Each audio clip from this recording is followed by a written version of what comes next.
Hello everyone.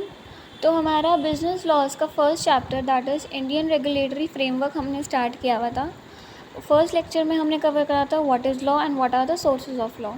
Second video में हमने cover करा था what is the process of making law.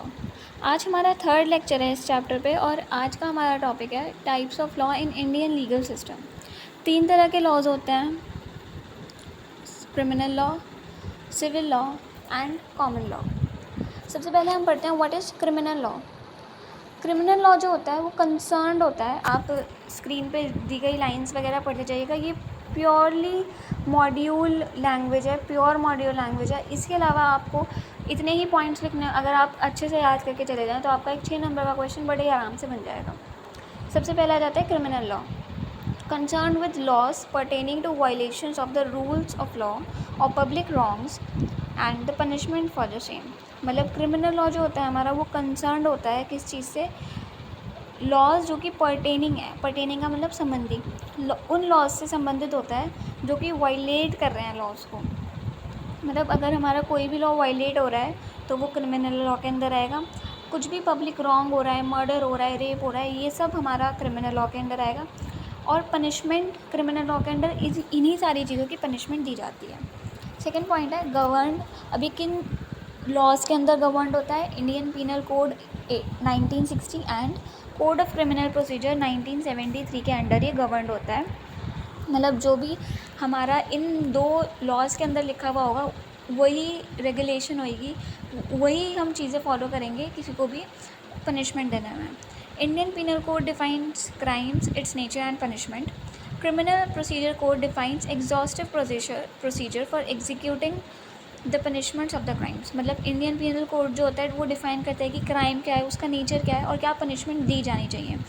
और जो हमारा क्रिमिनल प्रोसीजर कोड है वो बताता है कि क्या प्रोसीजर होना चाहिए हमें पनिशमेंट देने का।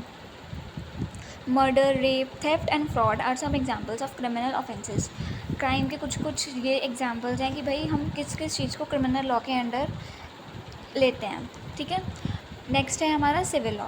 Matter of disputes between individual and organisation are dealt under civil law. जो भी डिस्प्यूट्स इंडिविजुअल्स के बीच में या फिर ऑर्गेनाइजेशंस के बीच में होते हैं वो हम सिविल लॉ के अंडर लेते हैं। Civil law primarily focuses on dispute resolution rather than punishment. Civil law का मेन एम होता है कि भाई डिस्प्यूट रिजॉल्व हो जाए रादर देन कि हम पनिशमेंट्स दे के कुछ करें, हम डिस्प्यूट को रिजॉल्व ही कर दें। Act and administration of civil law are governed by code of civil procedure 1908। जो एडमिनिस्ट्रेशन होता है सिविल लॉ का वो गवर्न होता है under code of civil procedure. जैसे क्रिमिनल लॉ का एडमिनिस्ट्रेशन किसके अंदर हो रहा था? इंडियन पीनल कोड के अंदर and code of civil criminal procedure. ऐसे ही सिविल लॉ का एडमिनिस्ट्रेशन किसके अंडर हो रहा है? Code of civil procedure 1908। अब एग्जांपल्स क्या क्या हैं सिविल ऑफेंसेस के? Breach of contract. Breach of contract का मतलब होता है तुमने ए ने बी के साथ कॉन्ट्रैक्ट करा लेकिन फिर बाद में ए ने मना कर दिया कि मैं कॉन्ट्रैक्ट परफॉर्म नहीं करता, या फिर बी ने मना कर दिया कि मैं कॉन्ट्रैक्ट परफॉर्म नहीं करता, तो ये हो गया breach of contract. Non delivery of goods, तुमने प्रॉमिस करा कि मैं तुम्हें गुड्स कल परसों में भेज दूंगा लेकिन तुमने वो डिलीवरी नहीं करे, तो ये हो गया नॉन डिलीवरी ऑफ गुड्स। ये हमारे कुछ एग्जाम्पल्स हैं सिविल ऑफेंसेस के। थर्ड आ जाता है हमारा कॉमन लॉ। कॉमन लॉ होता है कि जो सबके साथ सेम ही होएगा। जैसे फर्स्ट लाइन है अ जुडिशियल प्रेसिडेंट। प्रेसिडेंट का मतलब होता है ऑर्डर, और जुडिशियल ऑर्डर या फिर case law is a common law.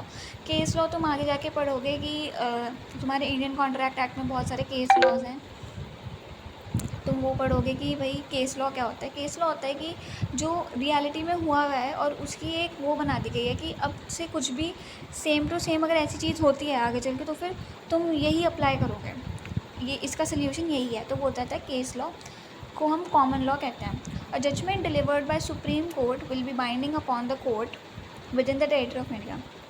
कोई भी जजमेंट जो कि सुप्रीम कोर्ट ने डिलीवर करी है वो इंडिया को फॉलो करनी पड़ेगी विद इन द टेरिटरी, वो फॉलो करनी पड़ेगी उन सारे कोर्ट्स को जो कि within the territory of India में आते हैं। The doctrine of stare decisis is the principle supporting common law. जो स्टेट डिसीसेस प्रिंसिपल है वो सपोर्ट करता है कॉमन लॉ को। स्टेट डिसीसेस एक लैटिन वर्ड है जिसका लैटिन फ्रेज है जिसका मतलब होता है to stand by what by which is decided, by that which is decided. हमें वो चीज़ ही फॉलो करनी है जो कि ऑलरेडी डिसाइडेड है, हम उसके अगेंस्ट नहीं जा सकते।